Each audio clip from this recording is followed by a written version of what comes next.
Matter ఏంటి? నా friend ఒకడు ఉన్నాడు సార్. వాడు అర్జెంట్ గా అవసరం 10,000 రూపాయలు అప్పు తీసుకున్నాడు సార్. నేను నా భార్య గాజులు తాకట్టు పెట్టి మరీ ఇచ్చాను సార్. రేపు ఇస్తానన్నాడు సార్. ఇప్పటికి 2 నెలలు ఇంతవరకు ఇవ్వలేదు sir. It is too much అయ్యా, లేడీస్ మ్యాటర్ కదా. ఎంత బాధగా ఉంటుంది సార్. చాలా. రేపు ఇస్తానని 2 నెలల వరకు ఇవ్వకపోతే మా ఆవిడ నన్ను పట్టుకొని తంటుంది సార్. సహజం కదా. నేను ఎవరికి చెప్పను సార్ ఈ బాధ. ఇప్పుడు సపోజ్ మన ఇద్దరు ఫ్రెండ్స్ అనుకోండి సార్.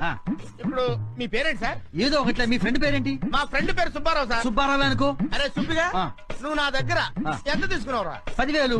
ఎప్పుడు ఇస్తానన్నావురా? 2 రోజుల్లో. ఏ పరిస్థితుల్లో నేను నీకు తీసుకొచ్చి డబ్బులు ఇచ్చాను రా? ఎలా నాకు తాకట్టు పెట్టి. నా దగ్గర అప్పు తీసుకొని నువ్వు ఎన్నాళ్ళైందిరా? 2 నెలలు దాటిపోయింది. 2 నెలలైనా తిరిగి ఇవ్వలేదంటే నీకు అసలు ఏమైనా మర్యాద ఉందా? అవునండి, బే. నేను ఏమైపోతాను ఆలోచించావు నువ్వు? ఇట్స్ వెరీ తప్ప తప్పున్నారా?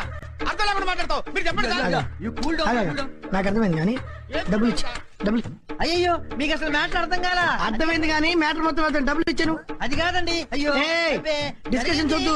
నాకు అర్థమైంది. వాళ్ళ ఆవిడ నగలు కొనబెట్టి నీకు ఇచ్చినప్పుడు నువ్వు డబ్బులు ఇవ్వాలి. అతని బాధ్యత ఇచ్చేది. అయ్యో అది కాదు. అయ్యో మాట్లాడుతూ డబ్బులు ఇచ్చేసరికి మంచిదని చెప్పినప్పుడు ఇవ్వు. డబ్బులు కూడా ఏంటి? నువ్వు పక్కన డబ్బులు ఇవ్వంటే నేను మంచివా కడుపు కన్నా జరిగిన మ్యాటర్ తెలియదు. నాకు మొత్తం మ్యాటర్ అర్థమైంది. వాళ్ళ ఆవిడ నగలు కొనబెట్టి ఇచ్చినప్పుడు నువ్వు డబ్బులు ఇవ్వాలండి. అసలు బేసికల్ గా మీకు ఏం జరిగిందో తెలియదు. బేసికల్ గా గిసికల్ గా మాట్లాడితే నరుకుతుంది. డబ్బులు ఎక్కడ?